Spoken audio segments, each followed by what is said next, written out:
Ya, dia kenal seks pertama kan anak-anak nih kalau mau terjun ke dalam dunia prostitusi itu bukan karena dia bilang ya saya mau kerja di situ jasa pergi tidak. Faktor yang paling utama buat anak-anak ini akhirnya masuk ke dalam dunia prostitusi online itu apa?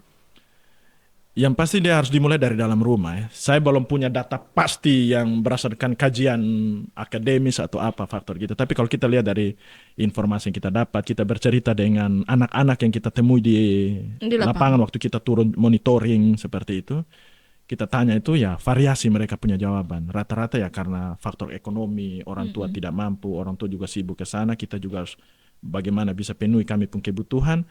Ya akhirnya terjerumus ke situ. Yang kedua juga karena faktor apa pergaulan bebas. Iya. Ya dia kenal seks pertama kan anak-anak nih kalau mau terjun ke dalam dunia prostitusi itu bukan karena dia bilang ya saya mau kerja di situ jasa pergi tidak. Dia mulai dari bagaimana dia mengalami seks pertama dulu kan begitu. Mm.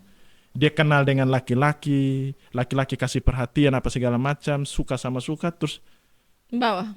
terbawa lalu melakukan seks pertama kali. Dari seks pertama kali putus misalnya dengan pacar, dia pindah ke yang satu, sana segala macam, pada akhirnya ada di situ. Hmm. Ah, yang kedua karena faktor gaya hidup, motivasi dia kepingin dapat pengakuan, kepingin menikmati barang-barang seperti yang dia punya teman punya, misalnya Punya, dia kepingin betul. punya handphone yang mahal, gitu, kepingin punya barang-barang branded ada di badan. Nah, ketika dia punya motivasi seperti itu, dia dapat dengan teman yang sudah duluan di situ, Hmm. lalu menawarkan, bepu handphone ini Dia dapat seperti dan ini. cara begini. Dia dapat dengan cara begini. Gampang, Sa.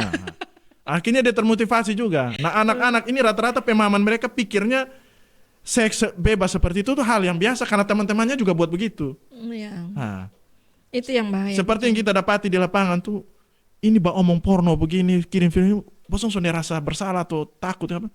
Sonde kok, bepun teman-teman dan juga begitu. Jadi Begitu. kok tuh biasa sah. Nah, bayangkan.